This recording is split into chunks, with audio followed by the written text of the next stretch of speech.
औज़ुबिल्लाहि मिनश्शैतानिर्रजीम बिस्मिल्लाहिर्रहमानिर्रहीम अस्सलाम वालेकुम। बच्चों, मैं उम्मीद करता हूँ कि आप सब खैरियत से और अपनी इम्तिहान की भरपूर तैयारी कर रहे हैं।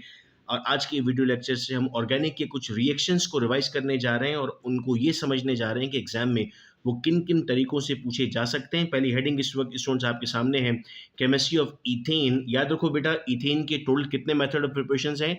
4 मेथड्स ऑफ प्रिपरेशन है। पहला प्रिपरेशन है इथाइल आयोडाइड से। अब पेपर में आपको इथाइल ब्रोमाइड भी कह सकता है, पेपर में आपको इथाइल हैलाइड भी कह सकता है या अल्काइल हैलाइड भी कह सकता है। तो आपको अब ज़हन में रखना होगा कि इथाइल आयोडाइड भी है या इस तरह का कोई भी रिएक्शन आ सकता है। तो C2H5 लिया हमने, इथाइल आयोडाइड, और उसको आपने हाइड्रोजन के साथ, नेसेंट हाइड्रोजन के साथ रिएक्ट किया। एक H यहाँ पर आ गया तो क्या बन गया? C2H6 बन गया और साथ में H यहाँ पर मौजूद था, I यहाँ पर मौजूद था, HI बन गया। फिर इसके बाद बेटा अब हमारे पास ये मोस्ट इंपॉर्टेंट रिएक्शन है, वर्ड्स रिएक्शन, जिसमें पेपर में सवाल यूं भी आता है, reaction of methyl iodide with sodium. आपने खुद ब खुद इसमें 2 लिखने होते हैं, चूंकि वर्ड्स रिएक्शन में सोडियम इस्तेमाल होता है और सोडियम कितने मॉलिक्यूल्स लेता है? 2 मॉलिक्यूल्स लेता है, हमेशा याद रखना।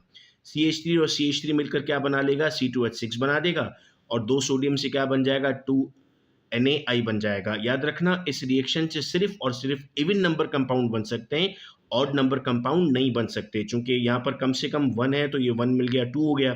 अगर यहाँ 2 होगा तो यहाँ भी 2 होगा, 4 हो जाएगा। अगर 3 होगा तो यहाँ भी 3 होगा। ये MCQ में पूछा जाता है।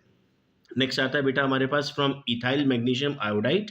हम इथाइल मैग्नीशियम आयोडाइड को और क्या कहते हैं सर? इथाइल मैग्नीशियम आयोडाइड को हम नाम देते हैं ग्रिग्नार्ड रिएजेंट का। हाइड्रोलिसिस कर रहे हो बेसिकली आप इसका, तो ये भी पूछ सकता है वो आपसे, what will happen if Grignard aeration is hydrolyse. तो अगर ग्रिग्नार्ड रिएजन हाइड्रोलाइज होगा तो आपके पास C2H6 और MgOH बनेगा।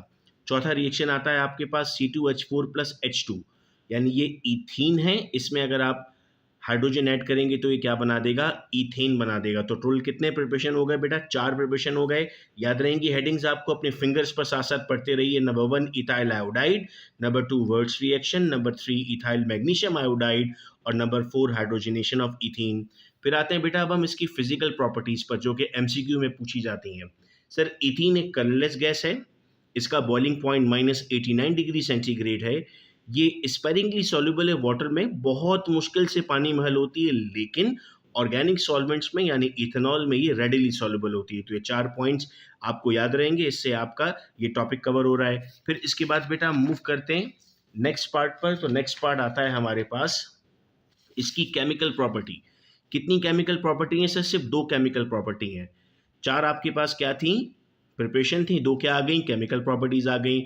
कंबस्शन, अब याद रखना, कोई भी हाइड्रोकार्बन जब कंबस्ट करेगा तो कार्बन डाइऑक्साइड और वाटर बनाएगा और ये एक्सोथर्मिक रिएक्शन होगा। एक दफा पेपर में प्रोपेन का पूछ लिया तो बच्चों ये कहने लगे कि आउट ऑफ सिलेबस आ गया पेपर, लेकिन बेटा प्रोपेन का भी अगर आपसे पूछेगा तो बता सकते हो ना, चूंकि प्रोपेन भी हाइड्रोकार्बन है। ऑक्सीडेशन करो तो क्या बनेगा? कार्बन डाइऑक्साइड और वाटर ही बनेगा। सेकंड आपके पास आता है हेलोजिनेशन। हेलोजिनेशन में आप क्या करते हैं? Cl2 आपने यहाँ पर ऐड किया सनलाइट की मौजूदगी में, तो C2H5Cl बन गया और HCl बन गया। एक ही रिएक्शन यहाँ पर है।